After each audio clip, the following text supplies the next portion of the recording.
Committee शहर अध्यक्षपदी सुबोध रमेश सुतकर यांची निवड।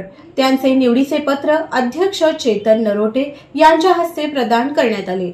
माजी केंद्रीय गृहमंत्री सुशीलकुमार शिंदे, आमदार कुमारी प्रणितीताई शिंदे, कार्याध्यक्ष महाराष्ट्र प्रदेश काँग्रेस कमिटी यांच्या शिफारसीनुसार सोलापूर शहर काँग्रेस कमिटीच्या उपाध्यक्षपदी सुबोध रमेश सुतकर यांची निवड करण्यात आली असून त्यांचे निवडीचे पत्र सोलापूर शहरचे अध्यक्ष चेतन नरोटे यांच्या शुभ हस्ते प्रदान करण्यात आले। यावेळी माजी नगरसेवक विनोद भोसले, किसन मेकाले, प्रमिलाताई तुपलवंडे, अनिल मस्के, तिरुपती परकीपंडला, गौतम मसलखाम, विवेक कन्ना, अप्पासाहेब सलगर, शाहू सलगर, कोंडनताई काकडे, संजय गायकवाड, सुभाष वाघमारे यांच्यासह इतर मान्यवर उपस्थित होते।